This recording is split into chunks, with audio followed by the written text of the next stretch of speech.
Coming up today on Great Day Connecticut, scandals, backstabbing, grudges, and more. A brand new daytime drama premieres in 2 weeks right here on Channel 3. We're taking you behind the scenes with the cast of Beyond the Gates ahead of the big premiere. And show some love to your girls. The shops at Evergreen Walk is here with their Galentine's Day gift guide. Plus, a homemade ravioli hack. Chef Plum is showing us a fun and delicious dish that you can make this week to impress your Valentine. We're making your day a great one, starting right now.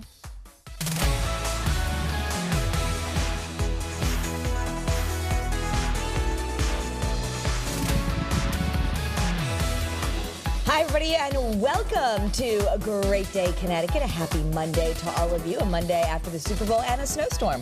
What a game. I mean, so much excitement. I didn't see any of it.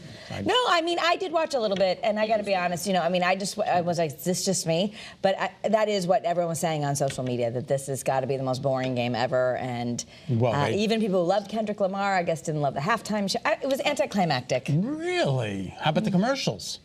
I mean, I like the commercials. Some of them we'd already seen because we've been reporting on them. I waited to see the ones that we knew about, like the Mayo commercial. Yeah, I watched the Wax at 6:16 to 6:18. I watched Chief Meteorologist Mark Dixon, and I said, good night. Good night. And then I went to bed. Yeah. Thank you.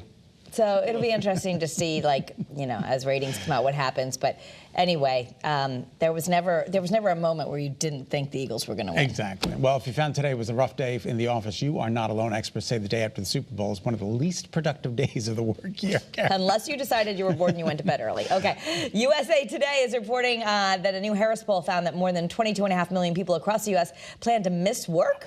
Wow, that's up 40% from a year ago. Whoa! Though researchers also found that only 2% said they plan to call in sick. Another 2% say they plan to ghost their employer and just not show up. No, you don't do that. Don't you get fired for that? I think you get fired for that. Wow. The poll estimates nearly 13 million people take a pre-approved day off. Okay, so you put it in, fine. Go in for your PTO bucket and you do that. That's fine if that's important to you. 4.8 million swap shifts. Wow, with a coworker. Kara, I'd like to swap my shift with you. You do the mornings, I'll do the 4 p.m.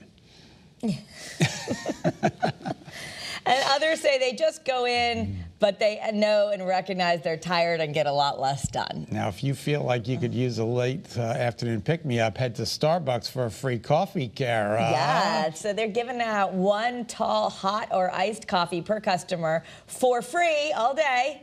All you have to do is order with the app. I heard the lines are a little bit longer today, so you might be waiting a little bit longer for your coffee. Yeah, so don't just show up. You need the app. You need the app. Make sure you click to apply the coupon at checkout. Oh. The freebie is tied to a lot of the changes that Starbucks is trying to roll out again, including writing on your cups. They want to bring back the feel that's at a coffee house, not just some mass chain. I love that they're bringing back the condiment bar because I just get a regular, I don't do all the syrups, but I love, if I treat myself to a latte, I want the cocoa and the cinnamon put on top. Exactly. So I like the condiment bar. You know where I was last week? No. I was shopping in Macy's. Oh, yeah. And I'm very glad I did, because Macy's department store is helping victims of the Los Angeles wildfires. They hosted a pop-up store on Saturday to help those affected by the devastating fires, which is just so great. I love this. Yeah, they distributed essential clothing, home goods, and more, all for free.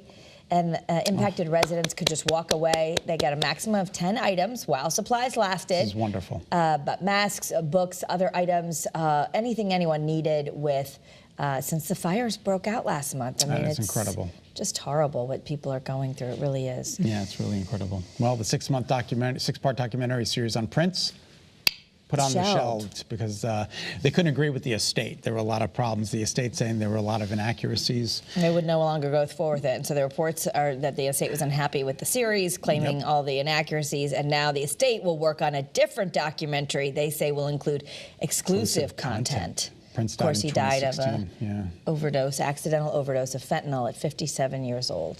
The Oscars are considering requiring movie producers to disclose if they actually have used AI. Right now, it's kind of voluntary. They want to make sure that in the years coming, as of 2026, that they say, yes, we did in fact use AI in our making of the movie. So right now it's optional, but they want it to become permanent. They need to let you know. They need to let you know. I think that makes sense. I think it does too. You know, it's just like when you're on Instagram and it says this person receives commissions. You just know. Sometimes you're like, I still, want to get this information because 100%. This guy really thinks it's great. But transparency, I think, is always good. I think so. Hey, a nickel for your thoughts. No, I'll give you a penny. No, there's not going to be any more. No more pennies. That's the end of that.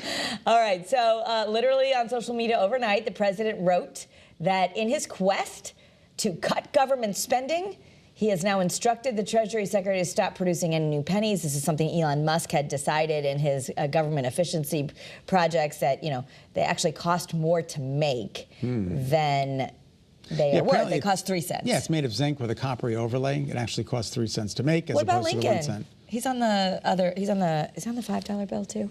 Yes, okay. He's on the $5 bill. Okay, because Lincoln needs to stay on the money. 100%, absolutely. But what about when you find a penny, pick it up all day long, have good luck? Well, it's finding. It'll be harder to find them. Absolutely. I'm keeping my pennies. They'll be worth something someday. Maybe they'll be worth 3 cents. Who knows? All right, the future of TikTok also is still unknown, but now one potential buyer says he is out. Rumors did swirl that Elon Musk was considering to purchase it, but now the CEO of X, Tesla, and SpaceX is speaking out, saying he has not put in a bid. And he went on to say that even if he owned TikTok, he's not exactly sure that he would know what to do with it. The Chinese-owned app was set to be banned over national security concerns on January 20th, but President Trump gave the site's owners ByteDance 75 days to sell TikTok to an American buyer. So we're just going to have to wait and see what happens. But gosh, he owns a lot of stuff, that Elon Musk. He must be pretty wealthy. Yeah. But he doesn't want us to use any pennies. No pennies. All right, we have another great giveaway this week. The Home and Garden Show is this weekend. Guess who's gonna be there? Guess who's gonna be there? Michael Shea of Southington. Michael Shea, you come out and meet me, Michael Shea, because I'll be there Saturday from 10 to 3. Yeah, okay, so you'll both be there. And that's, we want to say congrats to Michael Shea. And you have a chance to go and enjoy the Home and Garden Show, see Scott. You can enter right now on our Great Day Connecticut Facebook page. You can like Scott and I while you're there. Follow us. Yeah, we're going to announce our next winner tomorrow at 3 right here in Great Day Connecticut. I'll see you there. It's a good way to get excited for spring, when you see all those flowers. Oh, my God, I love it. Oh, it's the home show, so they have a lot of window companies and floor companies and cabinetry, just all that, things like to get fun ready stuff that you want to do. Exactly. But then the gardens, you can get like koi ponds. I don't think that's the show. No, even Home and Garden, they don't have anything garden. It says garden? Home and Garden Show. All right, maybe they will have that stuff there. We'll have to check into it. Any hydrangeas for me? All right, we have a great show on the way for your afternoon.